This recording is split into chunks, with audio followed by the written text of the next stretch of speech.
Good evening dear students. Hello बच्चा party, कैसे हैं आप लोग?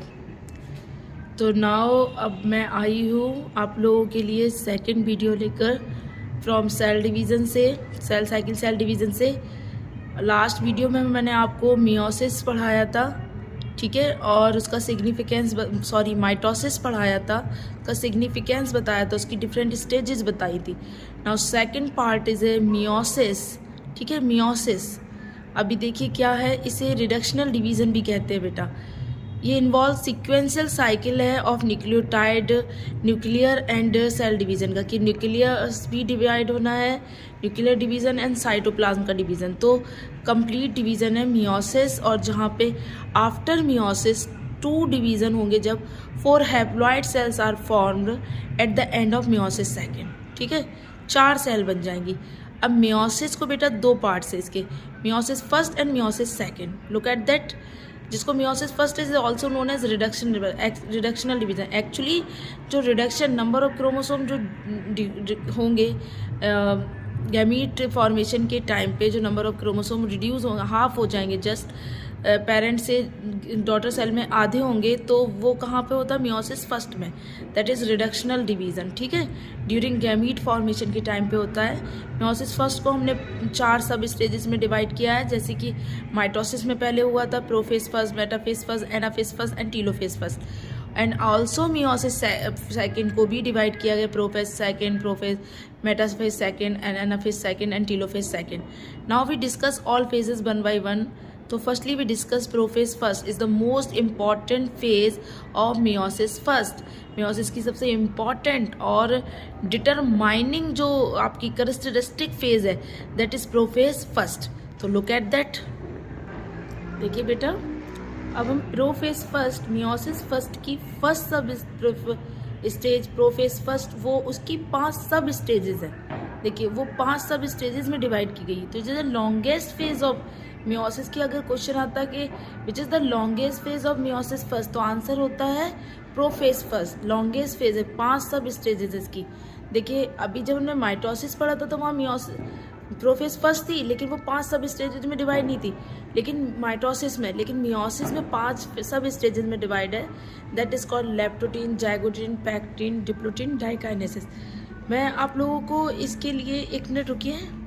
एक्चुअली मैं आप लोगों के लिए बेटा ये इसलिए मैंने थोड़ा पॉज किया कि मैं थोड़ा ट्रिक लिख रही थी, आप लोगों के लिए याद हो जाए कि इसकी 5 सब स्टेजेस हैं, जो leptotene, zygotene, pachytene and diplotene and diakinesis. आप देख रहे हो कि मैंने जाइगोटीन को टिप किया है, स्टार बनाया, पैक्टीन को, डिप्लोटीन को। तो दीज आर द 3 सब stages which are very important in prophase first, because कुछ इनक्रेडिबल चेंजेस, कुछ टर्निंग पॉइंट यहाँ पे आते हैं जो कि जिससे क्वेश्चन भी बनते हैं और पूछे जाते हैं। तो these are very important stages, तो इसलिए मैंने उनको अंडरलाइन किया। और इसको याद करने के लिए मैंने एक अभी दिमाग में मेरे आया कि leptotene, zygotene, pachytene and diplotene, diakinesis. तो अगर ऐसे हम याद करने के लिए बना लें कि लप्पो जाइगो पैकिंग कर डिम्पी दीदी के घर चल, लप्पो leptotene, zygo, zygotene, packing, pachytene, डिम्पी, डिप्लोटीन एंड दीदी डाइकाइनेस के घर चल, ऐसे याद करने के लिए, ठीक है।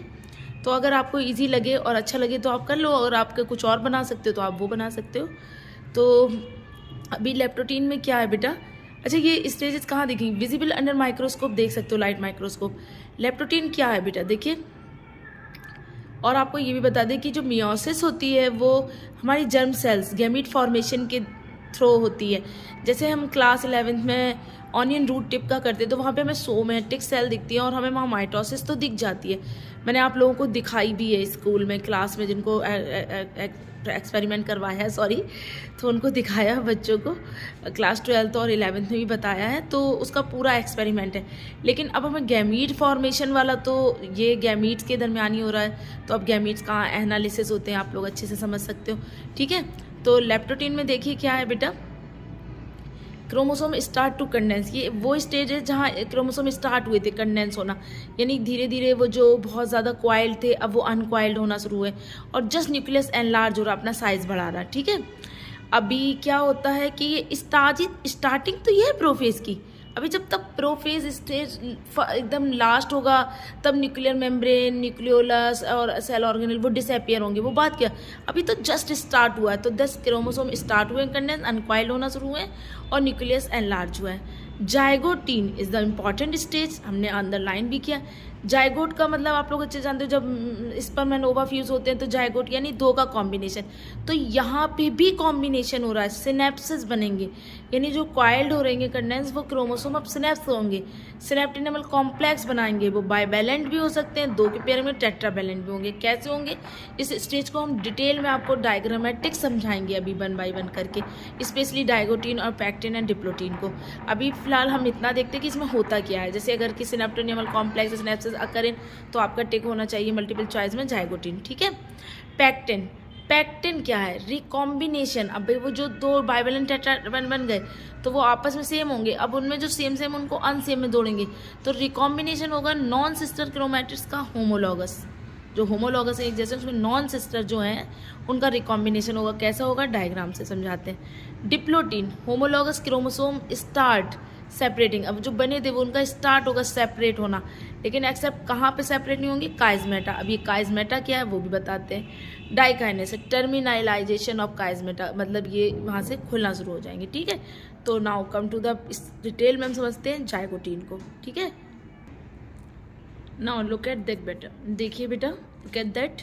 मैंने आपको बोला था ना कि मैं इसको डिस्क्राइब में बोलूँगी, तो अभी देखिए जाइगोटीन और पैक्टिन। हमने यहाँ जाइगोटीन को डिस्क्राइब किया है कि देखिए दो क्रोमोसोम दिख रहे हैं जो अभी कंडेंस होना शुरू हुए थे, यानी अनकॉइल्ड हुए थे, और फिर उन्होंने आके अपने पेयरिंग क्रोमैटिड्स बनाए थे। तो ये दोनों सेम जैसे, तो सिस्टर क्रोमैटिड्स, वो दोनों सेम है तो वो सिस्टर क्रोमैटिड्स हो गए। अब यहाँ जब ये क्रोमैटिड्स और ये क्रोमैटिड्स तो आपस में कौन, नॉन सिस्टर। भाई अभी मेरे पास बेटा ब्लैक ही पेन है, मार्कर, तो मैंने अगर आप अपनी कॉपी में तो एक को हम रेड से दिखा दें और एक को ग्रीन, या एक को ब्लू और एक ब्लैक से दिखा दें। तो अगर हमने ब्लू वाला वो जो 4 का क्रॉस बनाया, अगर हम उसको कहते हैं सिस्टर, ये हो गए। एक ब्लैक वाला वो सिस्टर। अब ब्लू ब्लैक आपस में नॉन सिस्टर। जैसे कि अगर हम ऐसे बात करें, आप 2 बहनें हैं, मान लो मैं और मेरी बहन है, तो वी आर सिस्टर।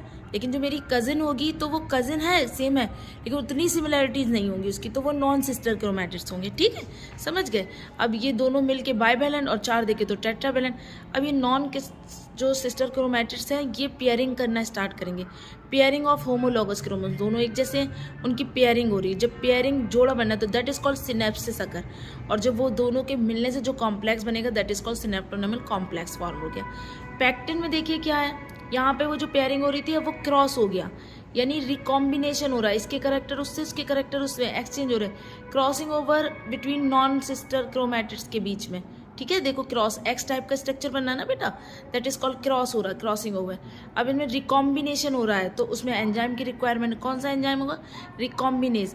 अब काइंड और इन्फॉर्मेशन जहाँ पे एक्स बन रहा है दैट पॉइंट आगे आएगा काइजमेटा। इसी पॉइंट को जहाँ पे एक्स टाइप स्ट्रक्चर बनना है जिस कॉल्ड काइजमेटा, कहाँ आएगा वो अभी हम आपको डिप्लोटीन में पढ़ाते हैं, ठीक है। इज दैट क्लियर बच्चा, ठीक। नाउ नेक्स्ट देखिए बच्चा क्या है, डिप्लोटीन।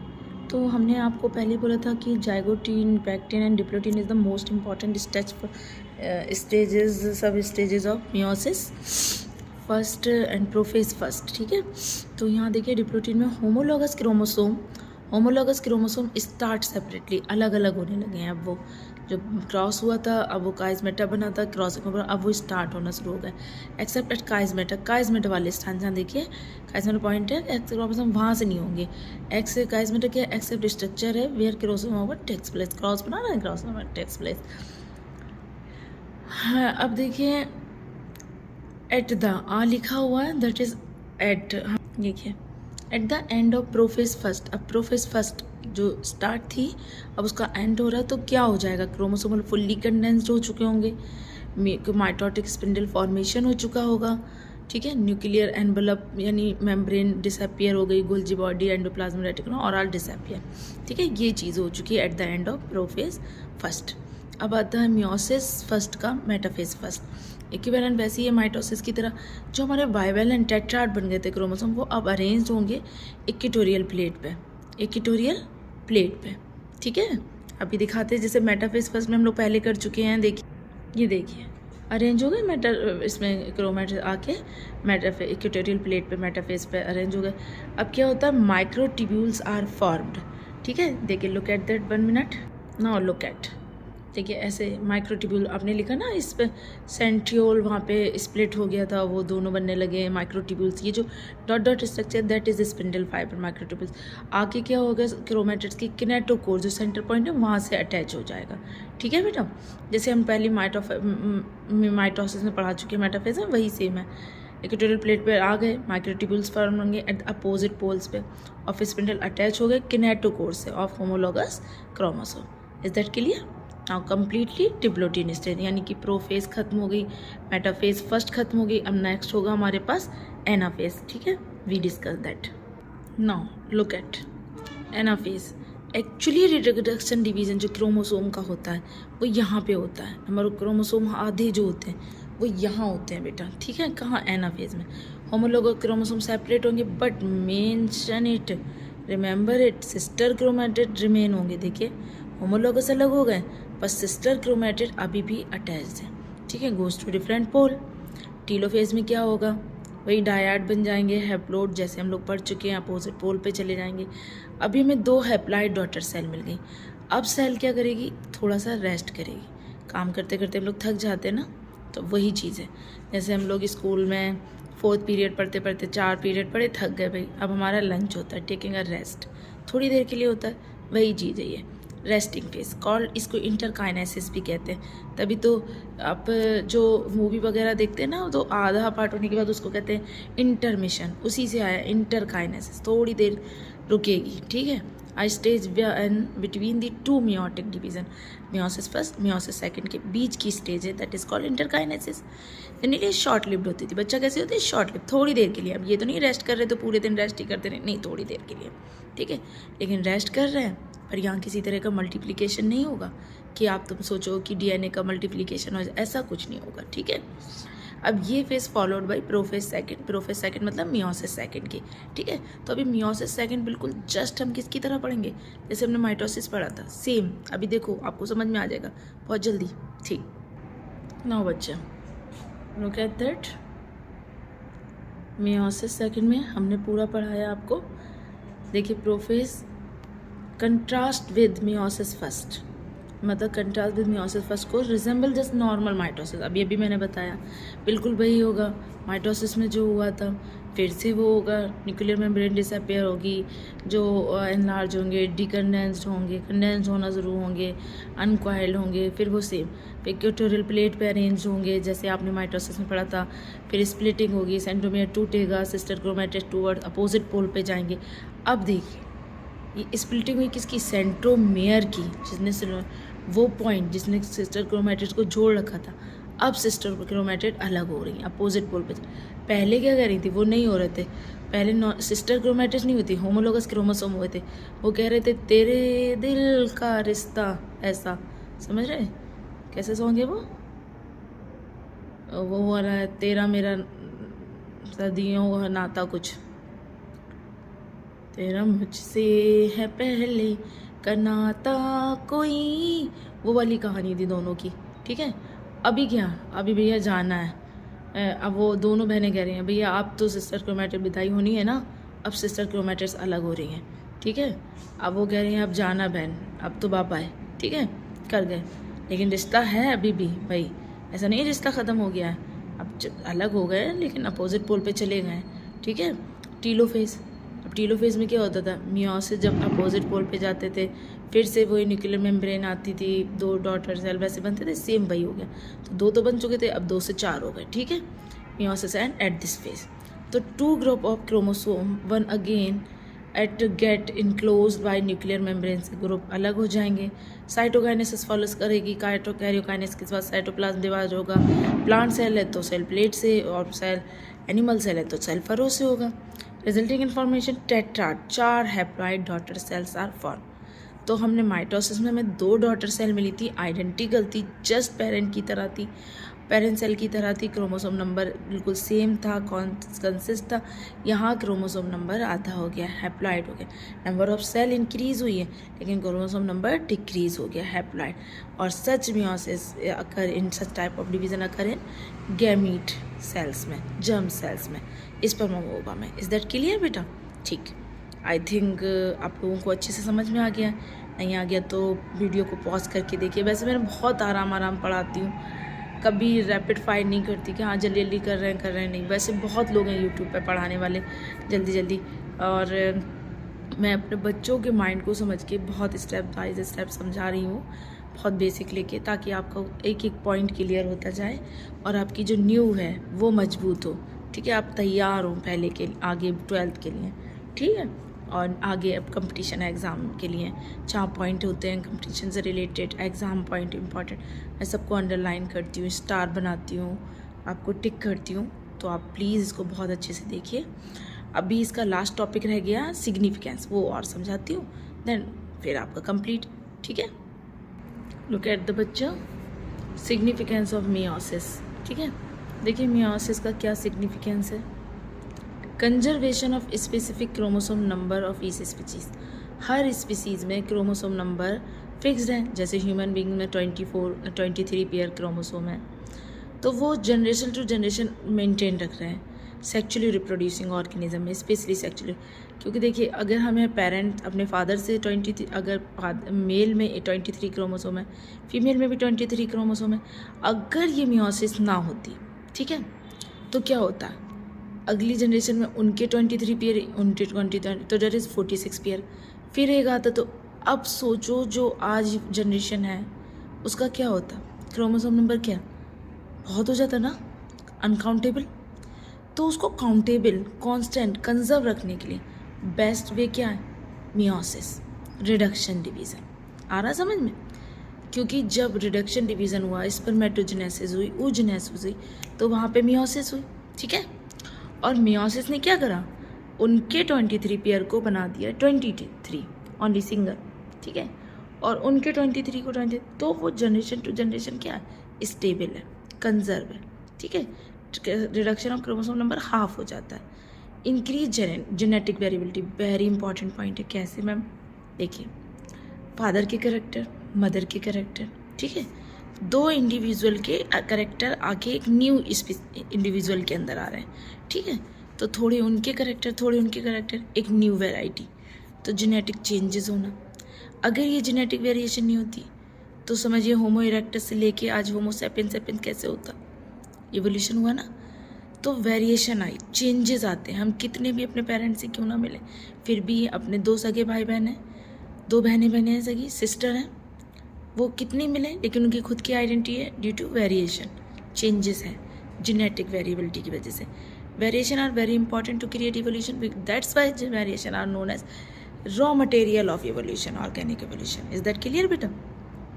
तो सिग्निफिकेंस समझ में आ गया अच्छे से। अब मैं सोच रही हूँ कि आपके में वो एक सेल साइकिल का सर्किल नहीं बना था, उसका एक शॉर्ट वो बना दूँ, ताकि किस में क्या हो। वैसे तो मैंने डिटेल में पढ़ाया है, आप लोगों ने देखा भी है, लेकिन मैं सोच रही हूँ अगर ख़त्म करने से पहले इसमें वो ऐड कर दूँ तो बेहतर है। ठीक है, तो लेटेस देखिए बच्चों, ये वैसे ही ऑलरेडी मैं आपको बहुत अच्छे से समझा चुकी हूँ, लेकिन कि वो 95%, ये 5%, या मैंने एक व्यू में दिखा दिया कि ये जीवन फेज से ग्रोथ, मेटाबॉलिकली ग्रोथ होगी, मेटाबॉलिकली एक्टिव होगी, प्रोटीन सिंथेसिस होगा, किसके लिए, फॉर डीएनए रेप्लिकेशन के लिए। उससे पहले हम शुरू करते हैं G2 से। देखिए, ग्रोथ हुआ, आरएनए एंड प्रोटीन सिंथेसिस, यानी यहाँ पे सेल अपने आप को प्रिपेयर कर रही है सेल डिवीज़न के लिए। एम फेज आएगी, ठीक 5%, जहाँ वो मेटाफेज चलेगी डिफरेंट। G1 आएगी, growth, metabolically active, protein synthesis और डीएनए रेप्लिकेशन, और ऐसे में डीएनए का रेप्लिकेशन होगा, अमाउंट ऑफ डीएनए डबल हो जाएगा। इज दैट क्लियर बेटा? समझ में आ गया? Now it is a complete, आपके लिए पूरा कंप्लीट लेक्चर है cell cycle and cell division से। Both phases are completed. Please thanks for watching my video, और इसी तरह बेटा आप लोग मुझे सपोर्ट कीजिए, सब्सक्राइब कीजिए चैनल को, लोगों को शेयर कीजिए, और प्लीज़ इसको देखिए। और अपने अगर आप लोग का थोड़ा भी इम्प्रूवमेंट होता तो मुझे लगेगा मेरी मेहनत काम आ रही है, और आप लोग के किसी काम आ रही हो। तो प्लीज़ बेटा अच्छे से रिवाइज़ कीजिए, जो पढ़ लेते हो स्कूल में या अपने किसी भी टीचर से, तो अगर थोड़ा सा मेरे वीडियो से भी, मेरे लेक्चर से आपको हेल्प हो रही है, रिवीजन हो रहा है, तो बहुत अच्छी बात है। तो please make sure prepare your notes and focus on your study और it's at a peak time. और first year is a not rest year, तो प्लीज़ आप लोग अभी से प्रिपेयर कीजिए और क्लियर योर बेसिक कॉन्सेप्ट, ठीक है बच्चा, और प्रिपेयर कीजिए इसको। Thanks for watching. प्लीज़ ज़्यादा से ज़्यादा सब्सक्राइब कीजिए, लाइक कीजिए, कमेंट्स कीजिए, क्या अच्छा लगा क्या नहीं अच्छा लगा बताइए मुझे, मैं इम्प्रूव करूँ उसको, ठीक है। और प्लीज़ सब्सक्राइब कर दो यार, है ना, और शेयर करना लोगों को ज़रूर। देखिए full video and thanks for watching. Bye bye.